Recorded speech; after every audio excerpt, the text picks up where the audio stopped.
Welcome to episode 61 of Central Intelligence Cinema, and happy 2024.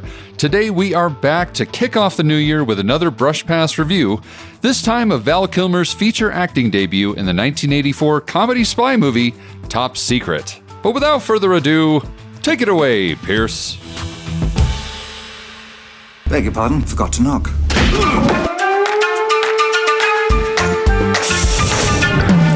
Welcome to the CIC, initiating security clearance. My name is Napoleon Solo. Bond. James Bond. Natasha Romanoff. Ethan Hunt. Felix Leiter. Elsa Faust. Identity confirmed. Now, pay attention, 007. Welcome to Central Intelligence Cinema, a podcast dedicated to spy movies and secret agent pop culture. Your mission, should you decide to accept it. Do you expect me to talk? I'm in the middle of an interrogation. This moron is giving me everything. Yeah, baby! Special agent, you're not having a very special day, are you? But remember, nothing ever goes according to plan. Tom, what do you think you're doing? Keeping the British hand up, sir. The state will self-destruct in 5 seconds. Recording from an undisclosed location somewhere near them kids are skeet surfing. It's a Central Intelligence Cinema podcast. I'm Jason Greenberg, and with me, as always, Ben Esslinger. Thank you, Jason. And welcome back to the CIC, the spy movie podcast that is indeed going skeet surfing. Skeet surfing! Go skeet surfing! Skeet surfing! Welcome. We are back with another Brush Pass review, and this is truly some silly spy shit. It is literally the definition, the physical embodiment of everything that this podcast is. Yes, indeed. We are here to talk about Top Secret, and if it really doesn't get any more silly and spy-y. I mean, Spies Like Us is a magnum opus compared to this film. I don't know about that. I think Top Secret is quite possibly the best visual gag movie. Just beyond Spies, this is one of the best visual sight gag movies I have ever watched. I don't know. I would have to say that you could definitely put Airplane up there, but considering they're both from the same They're both group from the of people, Zucker Brothers. Yeah. I mean, you're getting what you pay for. Exactly. But yeah, we are back with one of our Brush Pass reviews, this time of Top Secret. And we will try and take you through this ridiculous movie. I mean, if our listeners have watched this movie half as many times as I have, it's all genetically programmed into your long-term memory at this point. That's right. Exactly. So if we've forgotten anything, just fill in the blanks on your own. Indeed. Well, should we get into this sucker? Please.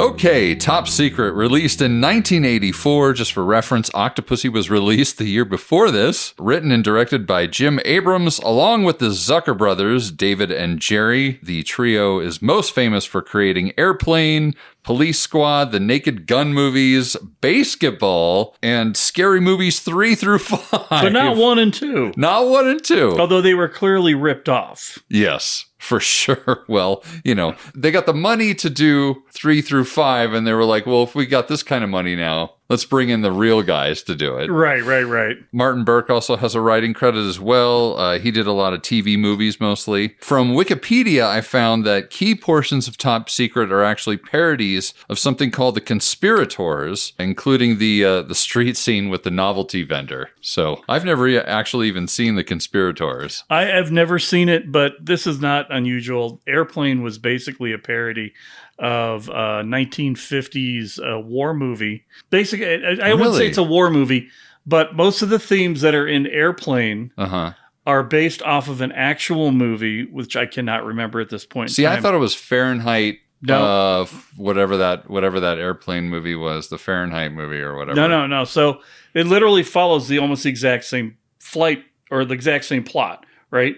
It's about an ex-combat vet who's on an airplane that's crashing. There's even, you could see it on YouTube. There's comparisons of the scene where Robert Hayes is talking to Leslie Nielsen in the cockpit. Right. And the dialogue is almost word for word, except where they put the jokes in. The Zuckers liked this movie so much that they inevitably ended up securing the rights to it, So they could Wow. show it during art house filmings of Airplane so people could see both things. Wow. So it doesn't surprise me that Top Secret was probably some very obscure spy movie that they both liked and they then built on. Yeah. But there's other references in this movie as well. I mean, so many. You know, so many. like there's The Great Escape is in there. Yeah. Obviously, every train fight you've ever seen and every spy movie is in there. Right. It's something else, man. Photography-wise, cinematography was by Christopher Chalice, who worked on Chitty Chitty Bang Bang, Catch Me a Spy, and The Deep, among a long list of movies dating back to the 40s. In fact, Top Secret was his second to last film. Production, we have got so much crossover in this movie between production and acting talent and everything else between Bond, Star Wars, and Indy in Top Secret. It's crazy. Production design was by Michael and Peter Lamont, who have done everything I just said. Star Wars, Indiana Jones, Bond, they've done it all, which is probably the reason why this movie works so well visually. It's just all of these different sight gags and how well they're designed. And really, I feel like it's, you know, we were talking earlier about how they actually came in under budget on putting this thing together. And it just shows how scrappy they must have been as far as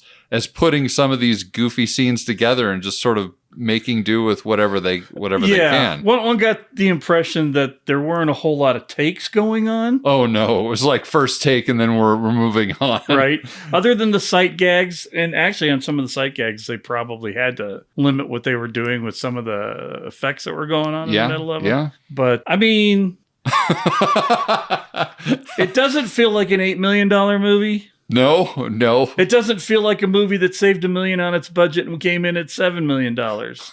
It really feels like a $500,000 shoot on the fly kind of movie, which gives it a little bit of its charm. Yeah, absolutely. It's got like a fun, almost indie vibe. You know, if it didn't have Val Kilmer splashed across the front of it, right. You know, you would just assume this is some weird indie comedy that Kevin Smith could have put together. Yeah, or like something that was like a branch offshoot of a Python film. Right. You know? Yeah. But it added to its charm. I think a level of slickness in this movie would have made it less enjoyable. Yes. You know, because I often have these discussions with people because that's who I am. I'm a film nerd, where you have the elegant spoof movie that's done by Mel Brooks. Yes. And then you have the working man's spoof movie done by the Abrams. Right. Right. And so, you know, when you think about a spy movie that Mel Brooks makes, you get High Anxiety, which was, you know, a ripoff of Vertigo and some of the other Hitchcock movies. And then you go to the Abrams and you get this. Exactly. Now, the one thing that did come out pretty slick and probably where some of the music or where some of the budget went was the music, which was by Maurice Jarre, who obviously has done a gazillion things as well, including a little film we reviewed called No Way Out. I think the music worked a little better in this movie than No Way Out. I don't know. I could have absolutely loved listening to Val Kilmer go, "No Way Out." Even Tutti Frutti would have worked better in No Way Out right? than half of the music in No Way Out. But yeah, Maurice Jarre, just, you know, legendary. Three Oscars. Look him up. You've seen the movie he's done. Yeah, 9 Oscar noms. He's got tons of stuff. By the numbers, the budget was $8.5 million, and the movie made $21.1 million. It was considered a bomb at the time, actually, but clearly did okay. Yeah, what?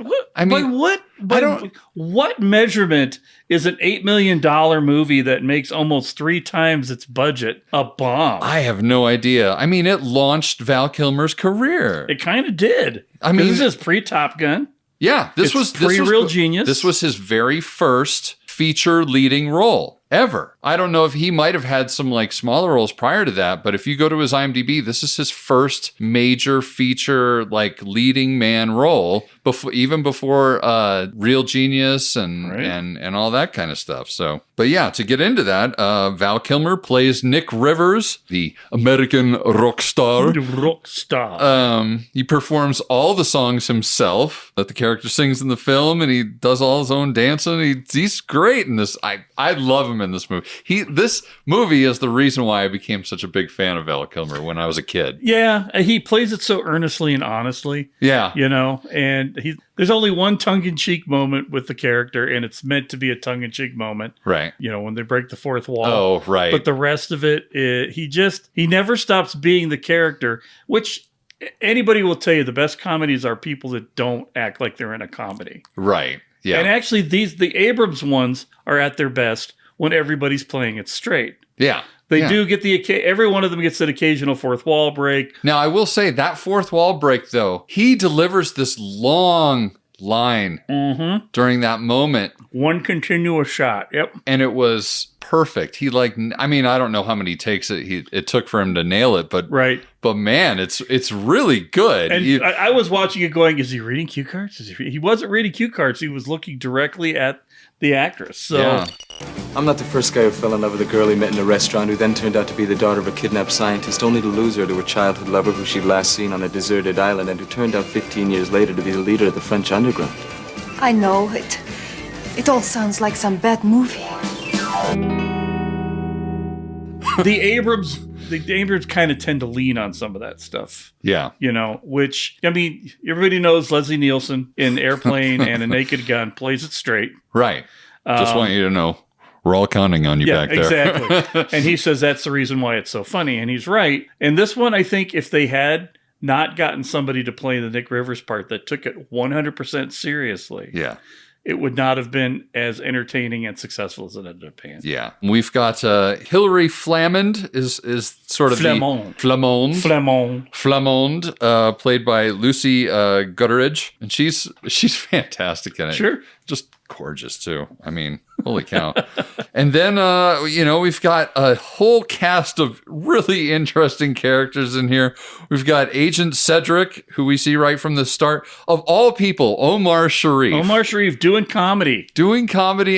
And again, playing it straight, so it works so well. Right. Well, he mostly plays it straight. He gets little goofy. You can't play it straight when you're crammed into the car parts. Right. You can't play it straight either when you literally are forced to smoke a loaded cigar that blows up in your face. Yeah. Because this movie is, like you had mentioned, while we were watching it, it's literally a cartoon. It's a Warner Brothers cartoon come to life. Yeah, exactly. We've then got Colonel Von Horst, played by Warren Clark, who was in A Clockwork Orange and Firefox and a ton of TV. Mm-hmm. Now, my favorite casting of this whole movie, I think, aside from Val Kilmer, is Martin, who's Nick's manager, played by Billy J. Mitchell, who has been in everything. Oh, yes. Holy cow. And such an unassuming person to be in so many roles. He must have just been the consummate professional to land all these roles. Granted, they're all small roles, but they're all really memorable roles. Like, if you think about, so this is a guy who was crushed by Xenia Onatopp in GoldenEye. He was in Never Say Never Again. He was in Who Framed Roger Rabbit, Indiana Jones and the Last Crusade, and a little film called Return of the Jedi. Right. The thing is, though, he's one of those guys that was an American actor in England in the 70s and the 80s. Right. And so he pops up like Ratzenberger pops up. Like, the guy that plays Porkins in Empire in Star Wars also is one of the top men in Raiders of the Lost Ark. Yeah, and just a Eckhart lot of in incestuous. Batman. Yeah. So they were just those group of actors that when filming in England was the thing to do. Yeah. They were basically like, we need an American. Almost like acting journeymen. Yeah, who just kind of made their way from one production to another that, showed up on time, could remember the lines, did a good job when they were asked. And could not be British. And you needed an American. Right. And they just happened to hang out in, England long enough to catch all these amazing roles. Right. But in his case, though, Billy J. Mitchell never really got more than character actor status. That is true. Everybody knows John Ratzenberger because he got on Cheers. Because he came back to the States and went to a bar, and then that was all there was to it. But this guy, and I've always I have always confused this guy with Frank Oz. Oh, okay. Yeah. Until he talks. Right. Once he talks, he's not Frank Oz. I mean, everybody knows you're not Frank Oz if you don't talk like Frank Oz. But, Exactly. But still. Yeah. So, I mean, he's definitely as much a part of our childhood as this movie is a part of our childhood. Indeed. We've got Hillary's ex-boyfriend, Nigel, played by Christopher Villiers. I'm hoping I say that right. Or Chris, can we get a... Villiers. If you could give us a direct translation, that would be fantastic. That'd be great. Okay. Moving on. Also of note, the bookstore proprietor was played by Peter Cushing. So another Star Wars alumni there. And then we've got the whole band of rebels in here. We've got Chocolate Mousse, played by Eddie To Go, who is probably my favorite of them all. What is this? Gasoline. The number of times that I have used that in my life, that's dumb line. Like, what is this? Like, anytime I have a drink that's just awful, and way too strong. We've got Latrine, played by Dimitri Andreas. Deja Vu, played by Jim Carter. Duquois, played by Harry Ditson. I mean, I don't have them all, but the list just goes on and on. I mean, we've got croissant, soufflé, escargot, and chocolat mousse. Chevalier, montage, détente, avant-garde, and déjà vu. That's right. So this movie starts out, and of course it starts with a fight on a train, because it's a spy movie. And that's how you do it. And that's how you start a spy movie. So we get Omar, a.k.a. Agent Cedric, fighting on the top of a train, and immediately we get a sight gag where the Nazi he's fighting, of course it's a Nazi, is standing straight up, and they get to this bridge. Well, it's technically not a Nazi. An East German. Which they've gone out of their way to make it look like they're World War II Germans, even though the thing seems to be placed in the 1950s. Yeah, it moves around a lot. Yeah, the time frame is really... The music and the general sense is late 50s, early 60s. Yeah, because it's all that Beach Boys-y. Yeah, and yet you've got weapons that are clearly from the 70s and the 80s in there. I mean... They're going out of the way to not make you understand when exactly this is happening. Yeah. Well, I mean, and then when they're in the pizza shop, it feels like the early 50s with the jukebox, and everybody and all the girls are wearing the poodle skirts. Exactly. It's sort of like whatever the producers and the directors thought would be funny. Yeah. Right. Yeah. Because literally everything is played for laughs in here. So we get the fight on the train and the whole thing where the big East German guy is just standing there, and they get to a bridge. And it just crushes right through the bridge. Yeah, he just breaks right through the bridge and just keeps standing there, and he dusts off his coat, and they keep going. And then he eventually jumps off the train. And then we cut to the war room of the East Germans. There's some meeting going on. To be honest, I don't even hardly remember half of it. But it's essentially they're talking about how they're using some sort of concert or art festival, a music festival as a diversion for all their conquering. The basic all their premise plans is to conquer. They're trying to, in something that would never actually happen in the real world. They're going to use the opportunity where every missile or every submarine in the U.S. fleet is going to be traveling through the Strait of Gibraltar at the same time to somehow destroy all of the submarines at the same time, thus ensuring East German world domination, even though East Germany itself had been dominated by the Soviet Union, and it should have been more of Russian domination. Yeah. Again, I don't really know what period of time this is, so I don't know what's politically accurate. But if there's an East Germany, it had to be before a certain point in time and after a certain point in time. So as this is all going on and they're plotting all this, some guy runs in with a note And it says that some British Secret Service agent had escaped or something like that. Yes. And the guy has a stamp that he puts on it that says, find him and kill him. Find him and kill him. So apparently, I'm going to need to get one of those stamps. I think definitely need to find that stamp. And this whole thing is hilarious. You've got varying degrees of decent German accents to appalling German accents. Everybody's clicking their heels, and God, I hope nobody clicked their heels at all. Somebody in the Foley department was just like, snip, snip, every time somebody would talk, snip. It was awesome. So I guess they're talking about who they were going to bring in to sing. I can't remember who the original intentioned. Leonard Bernstein. Yeah, so they're going to bring in Leonard Bernstein, but he fell out. Right. And so they found Nick Rivers. And he's about to put the record on, and this is another great moment. It's like, Germany will become united under one rule, ours. After Sunday, there will be no one to stop us. Skeet surfing. And then you get maybe the best opening scene of any kind of movie like this. You've got a bunch of supposed teenagers, but definitely not teenagers. Definitely more than running teenagers. around on the beach in bikinis and swimsuits and surfboards and shotguns. And I mean, you've got girls in bikinis throwing skeet out with hand launchers, throwing skeet out with the mechanical launchers, and all these guys on surfboards shooting actual shotguns and falling off, which was the funniest part ever. Well, my favorite part was every time they fell off, they would shoot something unintentional. Yes. So there's at one point a plane, the entire falls. Wing comes off That's of a right. plane and crashes down. And of course, the best line. We're shooting while we're shooting the curls. And there's a guy shooting a curl on the board, shooting his shotgun. The whole thing is ridiculous, and you don't see Nick Rivers in the whole thing. Well, with the aside of just magazine covers. Right. Of just to show that he's this famous American rock singer or whatever. You would think it was like a music video for him, but it wasn't.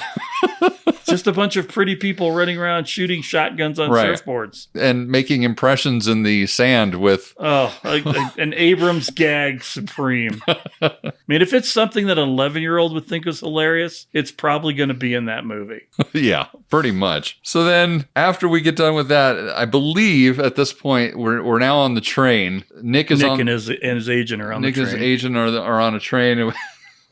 Nick is painting while trying to learn German. And they finally, of course, show his painting, and it's just this blur of colors. Right, like he's literally painting what he's seeing. Right. And for some reason, he's out there holding, and this must be in another Abrams film, but he's out there and he's holding his thumb up for scale, and I could have swore that he was painting his thumb. I've seen that gag somewhere before. Really? Where someone was doing that, and then they go switch to the painting, and he's painting his thumb. And I thought it was from this movie, so when it turned out to be blurry, I was like, oh, well, what the hell is that random bit of data in my brain? Either that or it was like an outtake, and they put it in the trailer, but then they decided to possibly chop it out of the actual movie or something like that. I have far less trailer idiot savant than I do actual movie idiot savant.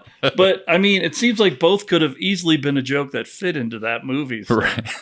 And I like how it's all pretty much garbage German that he's learning. Oh, yeah. It's all, I want a Schnauzer with my Wiener Schnitzel. Yes. So then the German guys come in and they want to see their papers. And Nick says something. There's some sort of hostility that happens where the German guy says, just know that you're just here for what we need of you. And then he says some random German thing. Michael Baumann mal guten Worten listen. What the hell did you say to him? Nothing. I just told him I'd put his name on the Montgomery Ward mailing list. Which in this day and age means nothing. Nothing. Is Montgomery Ward even around anymore? No, they're gone. Yeah. So... yeah. Ask your uncle. Ask your grandparents about it. Ask your grandparents, actually. Or yeah. Your very old elderly uncle about the monkey wards. Yes. Oh, Montgomery Ward. So after they get past the checkpoint to go into East Germany, first of all, we get another sight gag where the train station starts moving instead of the train. And rolls away. They kind of beat that one like a dead horse. Oh, yeah. With the guy running after it. Right. Like and another guy running after the tree. Yeah. It just would not let that one go. I think that was one of those ones where they just sort of doubled down. They were like, oh, we just gotta do this. We gotta make this work somehow. Well, so going back briefly to Octopussy, the scene with the trains. Yes. Immediately this whole thing popped up into my head. Again, trains, man. They were like... But I mean, the fact that things were moving and I'm just like, this is like Top Secret when everything at the train station just started moving randomly. Yeah. So as they're making their way into East Germany, you get this Indiana Jones style map of of East Germany. And there's a little track of them coming in. And then there's cars moving, which are creating dots on the map. And then it turns into a Pac-Man. It turns into a Pac-Man game. Because of course it does. Well, this was 2 years after Pac-Man came out. So of course Pac-Mania was still a thing, particularly in the U.S. Look up Pac-Man, kids. It was a very popular video game. It even had a song. I suggest you look it up. Pac-Man Fever. Pac-Man Fever, baby. It's driving me crazy. Going out of my mind. So then we get this, God, what is this sort of thing? It's some sort of award ceremony or some sort of formal thing. It's like a formal presentation of the people that are going to be at this art. Yes, thing that's what it is. In the city that they're in. It's what like it they're is. giving them the key to the city. Yeah, and they bring in the quote-unquote East German Women's Olympic team, and it's basically just all men in drag. And it's literally all bodybuilder men in drag. That joke is so old. Oh, God. Yeah. It was old when they did it. Yeah. And going back to your sight gag thing, it was an obvious one to throw in there. That one for me did not land nearly as well as a lot of the other ones. That one was just sort of like, okay. It was almost obligatory. Yeah. Now, I do think that the scene, there were some really funny translations of what's being said, like, or when they start singing the East German anthem, which is about like, don't try and escape because you will, even if you try and tunnel under the wall, will kill you anyway, or something. You'll die by being electrocuted, or it's just all that sort of stuff was. It's definitely the kind of thing you would expect to find in an 80s movie that even touched base with the Cold War. Yes. So then the next thing I have here on my notes about this ridiculous movie is that then we're back to Omar, and Cedric is meeting with his contact, who is this practical joke novelty salesman. Souvenirs, novelties, party tricks. And blind. Yes, and blind, which is so strange. Well, he's not actually blind, is he? Because I think at the end, right before he dies, he like pulls off his sunglasses and makes a run for it. Could be. Right before he gets shot. But he plays it blind. But I didn't even know if that was just supposed to be another part of the joke. So right. So he's selling this thing, and then Cedric rolls up and tells him about that the scientist is being held hostage. Right. And I love the little password thing that this. Oh, yes. Do you know any good white basketball players? There are no good white basketball players. Right. And all I'm thinking of is Larry Bird. And then every time that somebody passes by, they have to like try and stay in character. Right. So then Cedric is once again subjected to some bad joke or whatever, whether it's the flower that squirts. Flower with the ink. With the ink. And then we get the loaded cigar. We get the whipped cream can that explodes from the back. From the back. Yeah. And of course at the very end. Wait. You dropped your funny dog poo. What funny dog? Souvenirs, novelties, party tricks. So then we've got this ballroom scene, which I did like a lot. I just thought this was a well done scene where, Nick comes in to have dinner, and just so many. This whole movie is just so chock-a-block full of sight gags, and I know I've already forgotten like half of them. Mm-hmm. But he goes in and he needs a jacket to be seated or whatever. Right. So they send him off to a tailor, and then the German guys come in with the other famous singer, the opera singer or whatever he is. And in the background, you can see the tailor still like messing with Nick.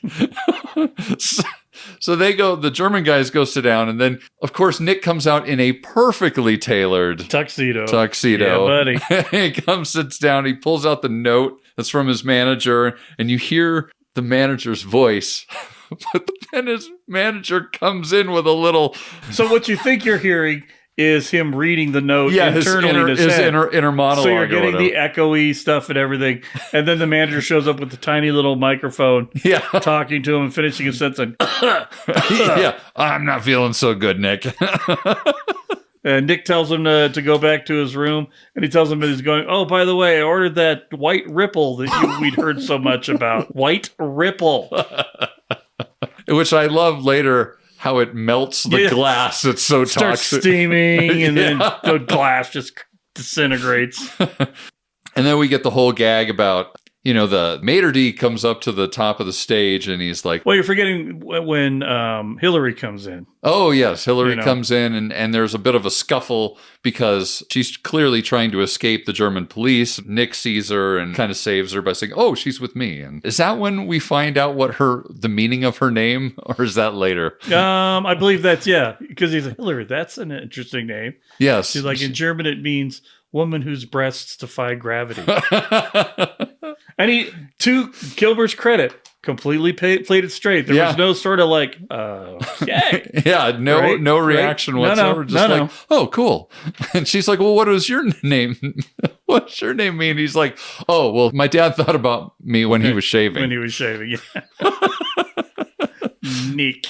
So then we get the opera singer that came in with the German guys. They're trying to goad him onto the stage to sing. But of course, Nick thinks that they're trying to goad him onto the stage to sing. So then we get a musical number. And this movie has so many musical numbers in it. It really does. It's right up there with Dean Martin, with the silencers and all of the... Matt Helm. All the Matt Helm movies. At least he didn't sing his own internal monologue. This is true. That was I appreciated that. But man, there really were a lot of musical numbers, like almost for the sake of doing them to a degree. Well, I feel like that was what the Abrams were shooting for. They wanted to make a musical. Yeah. And so this is probably going to be their only shot at it. Yeah. Might as well cram in as much as you can. And they were able to cram a bunch of jokes even into the songs. Sure. It's got to listen to all the lyrics. Right. So he does his number and the Germans leave in a huff, but the rest of the crowd loves it. And Hillary is quite fixated on it. Oh, sure. She's quite captivated. They sit back down and the waiter comes over and he doesn't understand what the waiter is saying. And she goes, oh, well, I know a little German. He's standing right over there. Yeah. It's the Hervé Villachez gag from Airplane. I just need a little breather. And then folks are, at least they didn't have one of those. Yeah, it's in a skyscraper. A skyscraper? What's that? It's an incredibly tall building that houses a lot of people, but that's not important right now. Right, exactly. We didn't get any of those, so. No, and surprisingly, because that's a staple for them. Right. Right. So then I believe the next thing we get is the ballet. Yeah. And probably in this movie, one of the things that I remember the most, because I was 14 when I watched this movie. And so really the only things I remember are apparently glowing nipples, bouncing bikinis, and large ballet dancer junk. And Peter Cushing's gigantic eyeball. Yeah. I always remember the big phone. Yes. But we get them in there. They're at the ballet, all very cultured. No, I have no idea what they're dancing. It sounds like Swan Lake, maybe not. Right. But it starts off with traditional ballet dancers doing traditional ballet. And then the male dancers come out. And they're all wearing what I can only describe as miniature versions of a llama's hat. This is like the Dalai Lama. If you thought the codpiece in Labyrinth was big, correct. No. Quadruple that sucker. And they literally, you got them. They're holding the dancers. One of them's resting on the guy's junk. One of them's literally standing, like doing tippy toe ballet stuff on. And they loved on that joke so much that they actually closed in on the gag. They pushed in on the edit. Yeah, to watch her tippy toeing across the various all of their junk. And what had to be, I don't know, somebody's weird fantasy.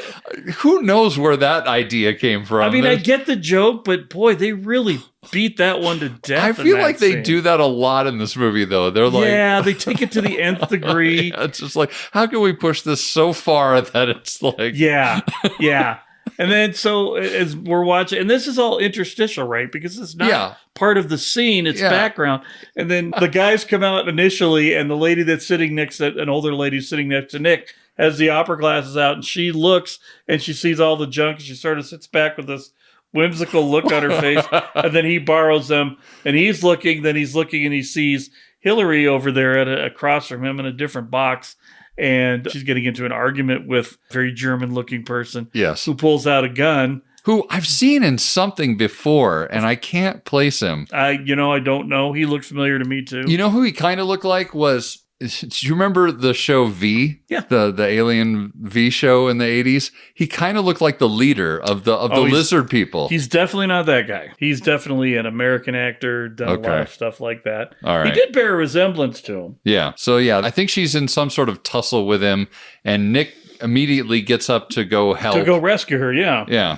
He goes to fight this guy, and his hand is mashing the guy's face. Right. And of course, as soon as he pulls his hand away... It stays that way? Yeah, his face stays that way. Because they can't let the visual gags go in this movie anywhere. No. And there is a lot of prosthetic visual gags going on in this thing. I mean, that's probably where half the budget went. And then in the process of this scuffle, Nick ends up sending this guy over the balcony to his death. Right. And then we find out that guy was part of the German police. So then Nick and Hillary find an escape somewhere.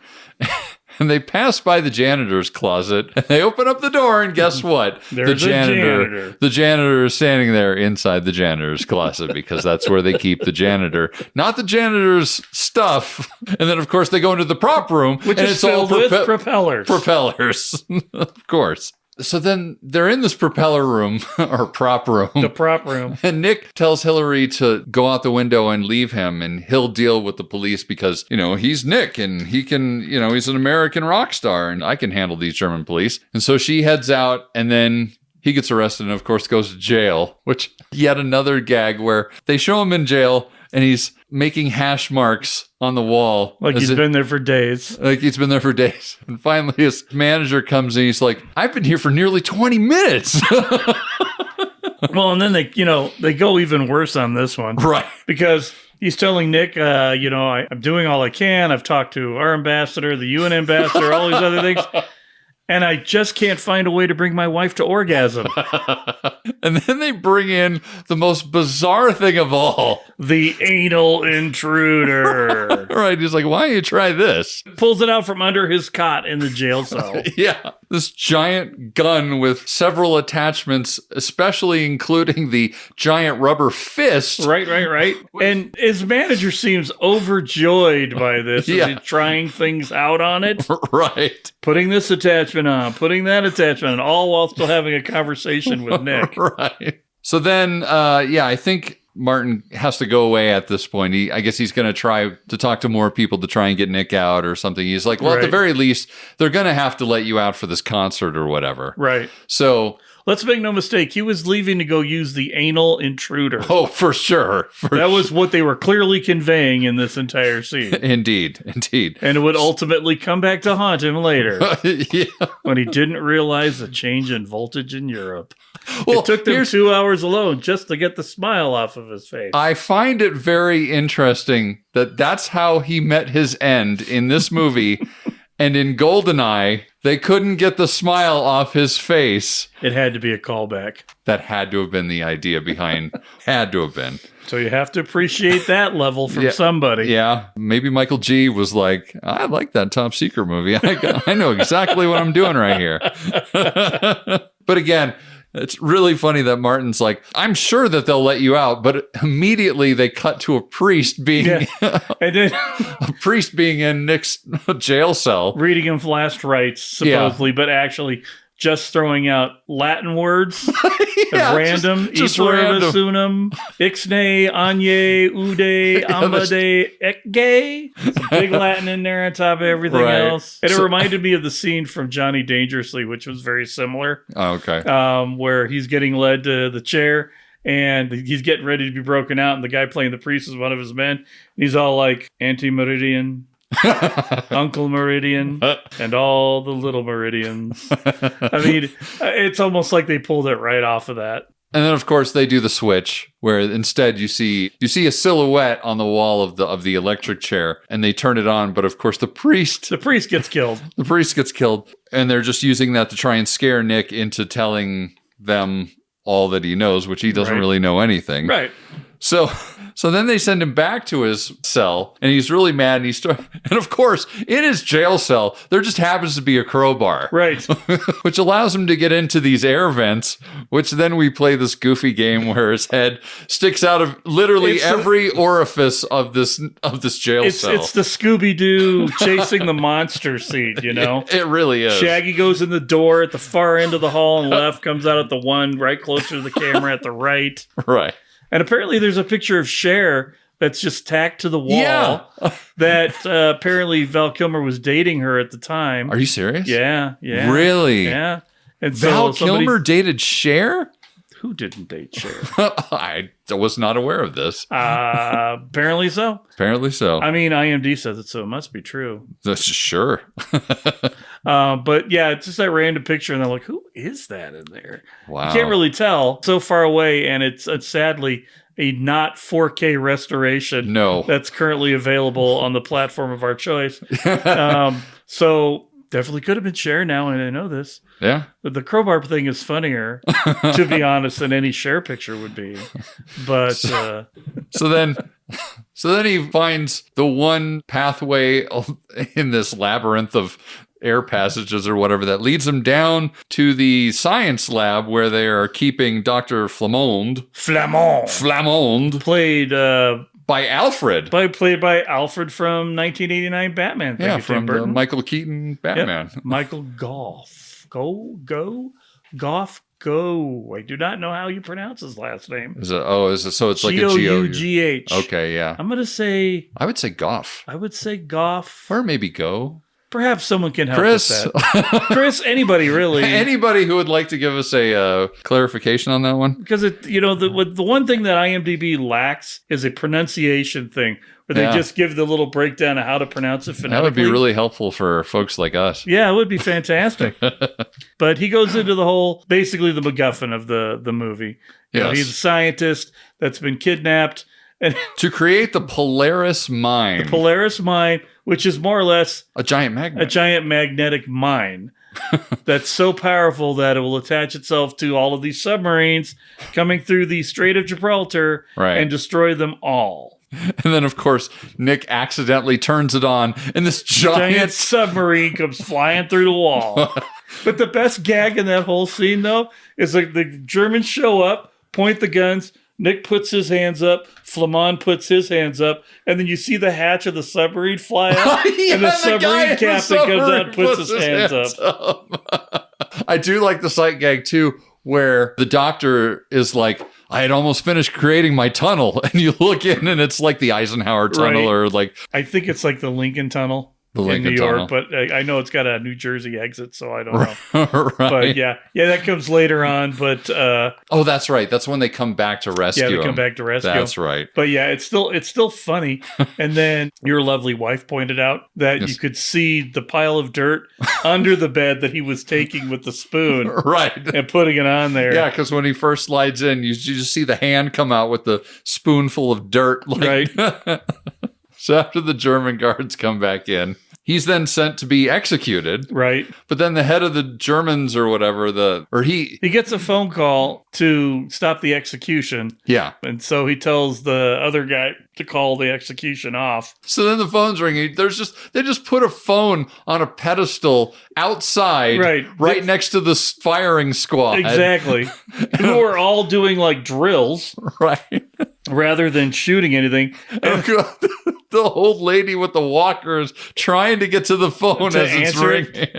But of course, he's saved, and we cut right immediately to the concert. Right. Where he starts doing the singing. And they're just trying to recreate the Beatles mania of just these women just losing their minds, like crying out and screaming about Nick. Just a bunch of teenagers and early 20s girls Right. screaming, wringing their hands, holding their faces. Right. And it's all just silly sight gaggy things. Like there's a part where he holds on to the microphone and angles it, and then he's walking away, but the microphone's stretching. the microphone pole just keeps stretching further and further away. Or the guitar that's on the wires, and when he's done playing guitar, it goes up. Yes. It's less about maybe the Beatles and more about like Elvis's. Yeah, it was definitely more Elvis than Beatles. Because he had the 3 backup singers that were literally dressed like Elvis's backup singers. And he did all the pelvis gyrations that Elvis did and all that. Which, by the way...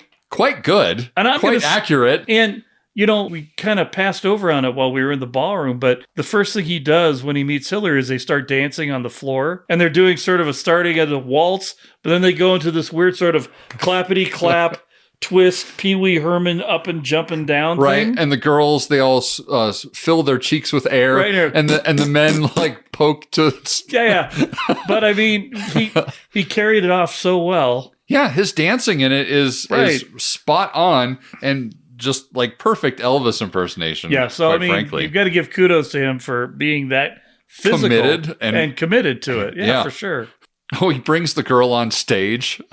Yes. And she's falling all over, and he lets her go, and she just crashes.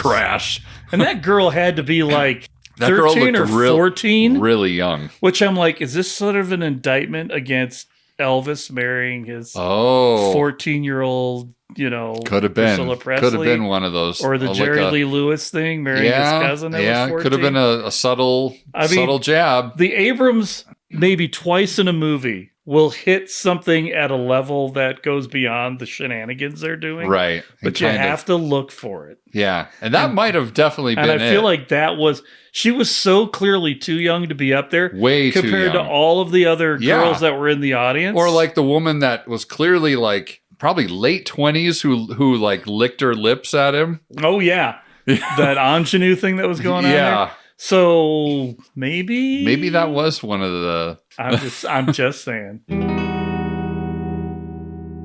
So the girl, she goes crashing down, and at this point in time, the jig is up. Right. The guitar comes descending from back where it down. once went, and Nick looks up to see what's happening, and there's Hillary up there going, "Nick, I have to get you out." Blah blah blah. Right. Because he cracks the guitar, up he goes.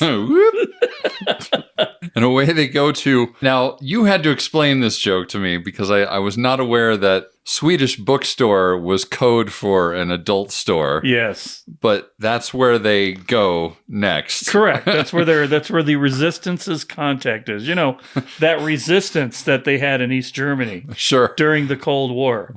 Right. Because peopled with a bunch of French people trying to free East Germany. Right. Sure. Because that's a thing. Yep. So that's when we meet Mr. Cushing. Mr. Cushing and his bionic eye. And it's so weird. I mean, I get it that they're trying to make it sound like silly Swedish language, but the whole scene is shot in reverse. Right. And dubbed over, and like it's so weird. Right. And Nick does this thing to make it look like he's throwing the books back up onto the shelf for the old man. Right. Well, the funny thing is that's maybe the one scene where he sort of tongue-in-cheeks it. Because he's got that smile on his face. I mean, aside from the fourth wall break, but comes kind of like, wee. Well, he even like pops his collar during part of it too. Oh, yeah. Well, you know, it's funny in the IMDb notes of note of this particular scene, the face cast that they used for Peter Cushing to design the eye prosthetic that they put on him was the same life cast that they used to do the CG work for Rogue One. Really? Because it apparently was like the only left existing thing out there. Wow. Because Peter Cushing hadn't had a life cast done for a whole bunch of things. Wow. Yeah. So apparently that was part of the basis for how they used... How they made the virtual the CGI. Cushing. Yeah. Which, mind-blowing that somebody still had it. Yeah. Right? It's like, let's hold on to this forever. Because I'm like, did ILM do the makeup on this? I'm like... That would have been the entire $8 million budget right there. Yeah. So it must have been in the hands of some collector. I mean, I want to look later and see whether or not there's more story to this than that. Yeah. But I mean, I could totally believe it because it was almost, if it wasn't his last movie, it was very close to one of his last films. For sure, yeah. And so, I mean, they were capturing him almost 10 years later from Star Wars. Right. But still, to be able to have a 3D version of his head. Right. And for all that, it still looked like garbage. But highly technical garbage. Highly technical garbage. But garbage nonetheless. So Peter Cushing with his gigantic eye basically tells them where they have to go next. Yes. To continue on the road to the Resistance. Isn't it the potato farm? Is this when they find out about the potato farm? And then, of course, they go up the slide pole. Yep. At the end of it, it's just like, and it's backwards. The dog walks backwards. Yeah, to let you in on the joke that you already knew. That you already knew was happening. Yeah. So then they stay upstairs in this Swedish bookstore. Right. And that's when Hillary tells Nick about tells the Blue Lagoon story. Right. Yep. I love the shopping cart gag where the bamboo shopping cart while she's shopping for vegetables and fruits. Right. And then we see the fully made house with a garage door opener while they're on the island. And she's telling him about her relationship with Nigel. Mm-hmm. And how they started discovering each other's bodies and stuff like that. And there's this love scene. And you just see hands and legs and all these additional body parts and faces. And, right. Yeah, it's ridiculous. And then, of course, we eventually come to learn that he just sort of goes fishing one day and disappears. Never comes back. And then she's left on the island for a couple months before she's finally reunited with her family or whatever. And then we get this silly thing from Nick where he's like, actually, I can actually really relate to this because this one day we were at, what was it, Macy's? Macy's, yes. Yeah. So he's at Macy's and he loses his mom when he's a kid and he never finds his mom again. Never finds his mom and he just lives at Macy's. Yeah, the couple of the ladies at the store bring him food and eventually he gets old enough to need a job. Right, and then they need a jingle. Macy's needs a jingle and he just happens to have his guitar there. Right. And he writes a jingle for Macy's and that's how he gets discovered. To the tune of Are You Lonesome Tonight? Yeah. Which, again, the Elvis connection. I think it's funny, too, that it's all about Macy's, and yet Hillary is so entranced by it that she just plants one on him. And and then they have a roll in the hay.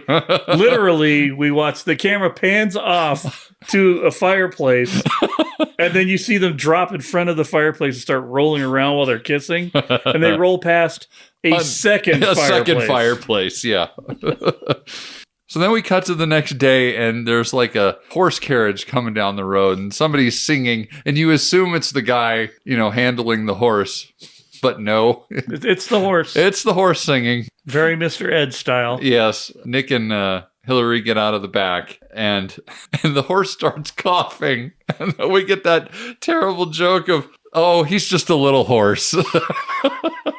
Jason's over there just shaking his head. It's almost irredeemable, honestly. It's one of the worst ones for sure. I mean, that one, and what was the other one that I mentioned earlier that I can't remember. What? As we talk about the movie, it's slowly filtering out of my mind again, except for, as mentioned before, glowing nipples, large ballet junk, and bouncing bikinis. And the guy with the giant eye. Peter Cushing with a giant eye.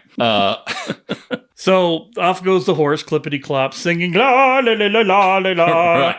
Right. They go up to the door of the house and knock on the door. God, that had me rolling. Right. Such a dumb sight gag, but I thought it was hilarious. So there's panels on the door. The top middle panel opens up and a guy pokes his head out. Yes.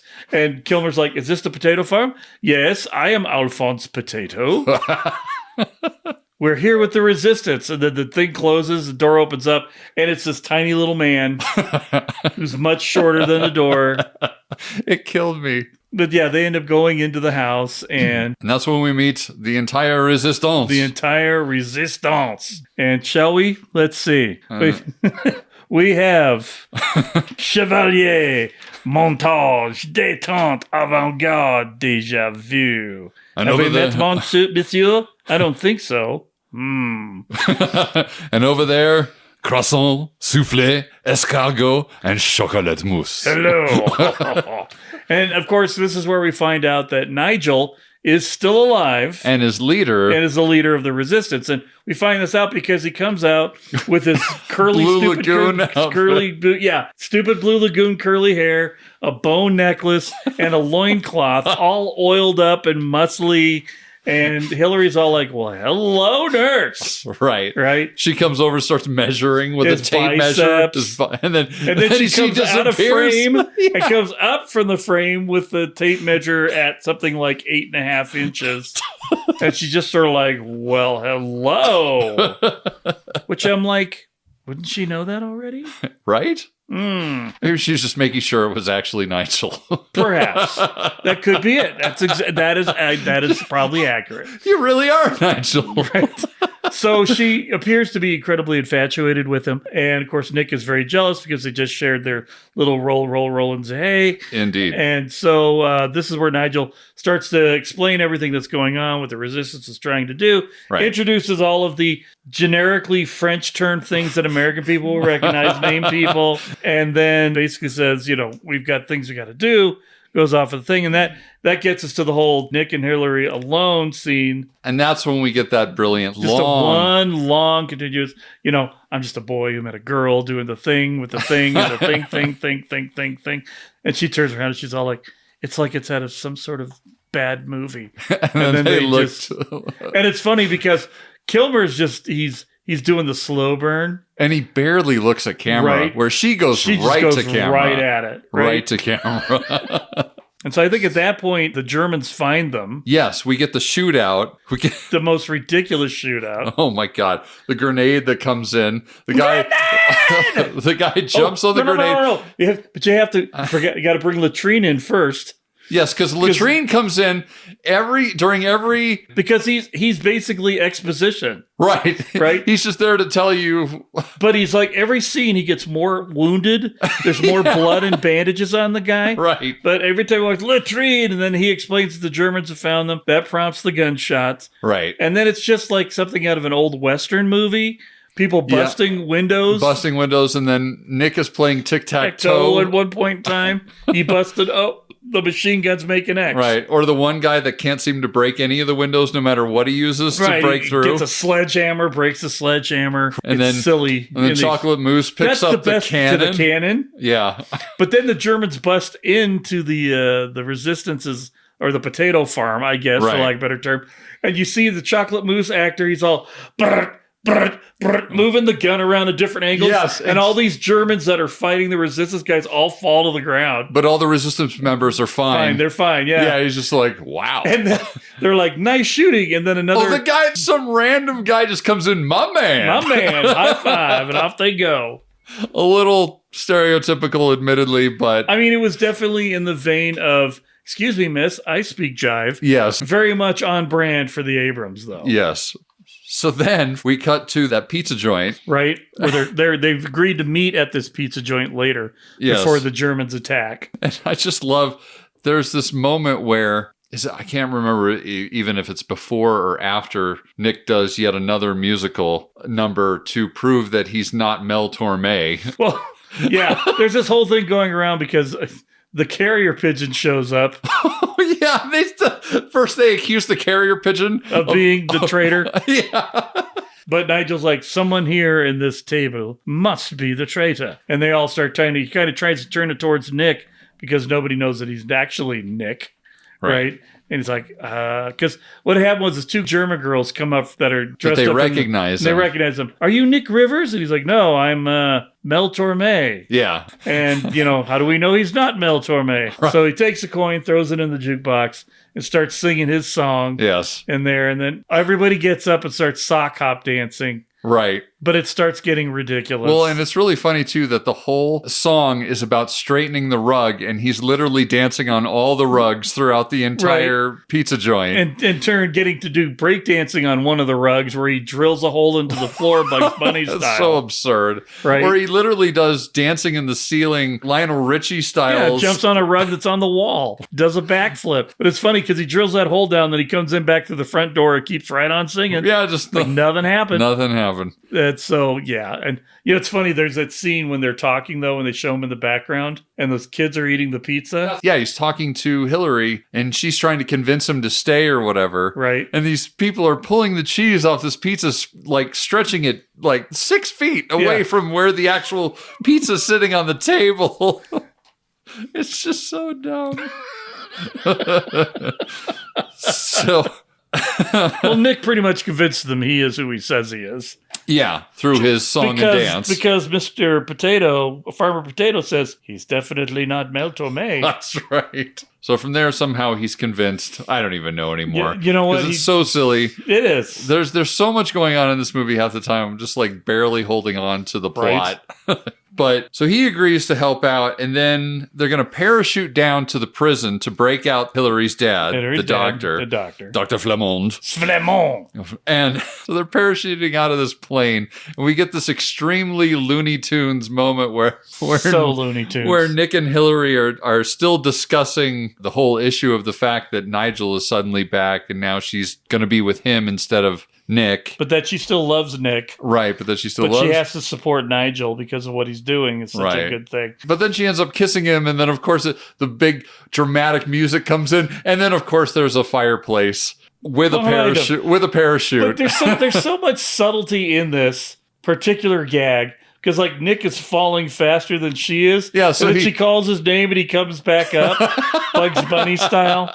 And then they're having, like, a romantic conversation where, he says something and she turns away from him and she has to rotate in the parachute away from him. Right. I mean, there's some little bits in this that take it up a level from where the banality of what it actually is. Absolutely, yeah. But yeah, then you've got the fireplace, which just brings us right back to being absurd again. Right. And there's a couple moments in there where you can clearly tell, like, at one point they're just standing. They're not even hanging from anything. They're literally just standing on a floor. They're just standing on a floor, holding their arms up above on this thing, and they've got wind blowing in their hair.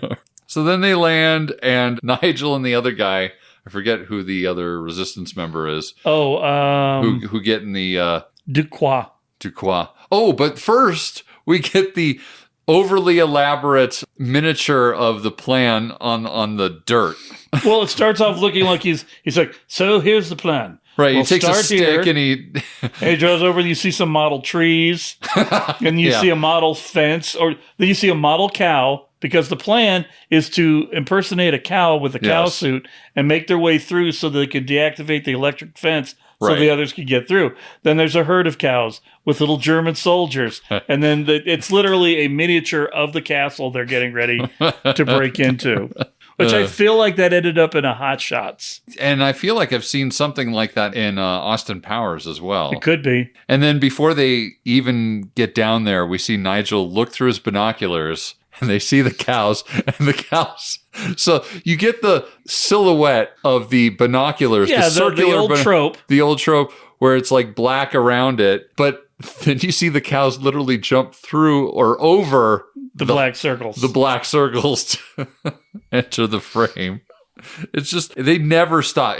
I have no idea. It's so dense with visual gags. They're writing jokes and writing jokes because the plot is so thin. Yeah. It doesn't require you to invest in it very much to understand where it's going. Right. So this was the opportunity for them to just throw in shit that they've always wanted to do. Because you were going to lose the narrative by doing it. Right. So then Nigel gets in the cow suit with Duquois.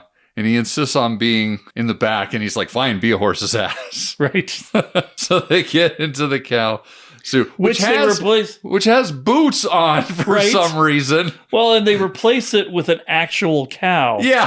Halfway through, they cut in with a real cow. And it's wearing boots. And then later that actual cow smokes, apparently. Right. Well, no, that was a forced perspective gag with right. that. But they get in there, and so you get the gag because it's a cow, not a bull.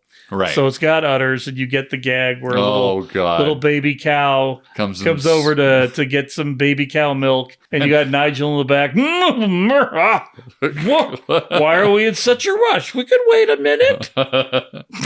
But I mean, they get to the power shack, and that's where we see the hands come out. Yeah, the forced perspective makes it look like the cow's smoking. Because it's the real cow still. Yeah. Right, with just arms. And it picks the lock or does a combination to get them in where they need to do so they can deactivate it. And I love how there's literally a big sign inside the shed that says, Dispensen Svitchen. Dispensen Svitchen. Like, it's like, oh, okay, thank you. Well, it's as realistic as all the other German they were using in it. Yeah. So they turn off the power, and then... Then we cut to Nick and Chocolate Mousse, and who's the other one that's there? I think it's is it Deja Vu? Maybe it is Deja Vu. So they're walking, and it's really loud, crunchy on leaves noises. Right. He's like, "Hey, shh!" And then they start walking again, and there's no sound at all.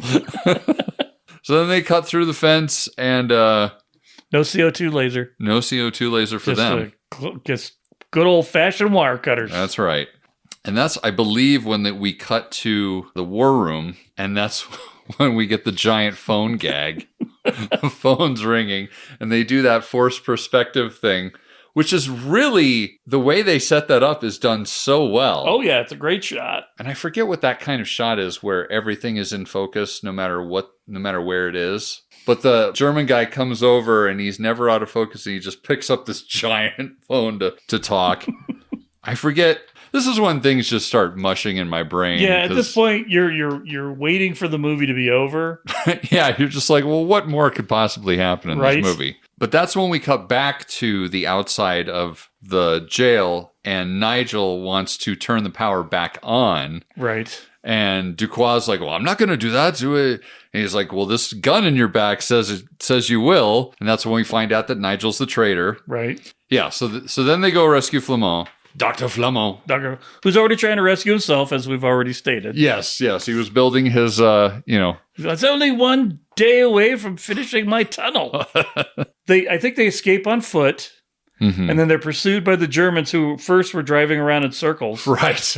And then they come out, and... So that's when we have So the they're Pinto waiting for gag. this German truck to come over with all these guys, and... Chocolate Mousse shoots him with his gun, and they veer off into a field. And he veers into and runs into the back of a 78 red Ford Pinto hatchback, and it just goes ding, and the entire thing explodes. Because that's the gag in 1984. Right. Well, that's what Pintos were supposed to be doing, was blowing up when they got rear-ended. Right. Back in the day. Don't buy a Pinto, kids. Not that you'd really want to anyway. No, you really wouldn't. But so that's the part I can't remember. At this point, were they just trying to get to the plane to escape? To the plane, yeah. So they get into the half-track or the German car that's still on fire. It's still on fire from the explosion. And they go driving off with the smoke and the flames, and somebody pops up. Well, say one thing about the Germans. They build really good cars. Right. Which I have to agree. But...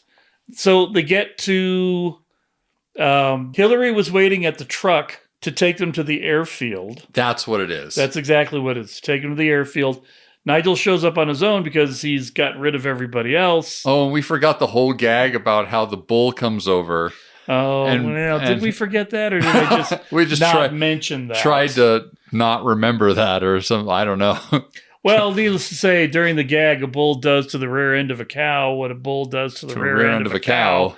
And Nigel is showing what the after effects are of that. We also forget that there's the whole latrine gag again towards the end of that. Right. And that's how we find out that Nigel is the traitor. So he shows up and he's chit-chatting with Hillary. Oh, he had the carrier pigeons. I couldn't figure out... That's how we find out, too, that Nigel's the traitor, is because he was the one that sent the carrier pigeon with the thing. And that totally did not click until just now. I know. But anyway, so he confronts Hillary about it and says, yes, I was picked up by a Russian ship, and I didn't want to go back because they were making me very, very happy. You know, there was some insinuation there that Yes. he may have been, shall we say, abused. Yes. And he liked it.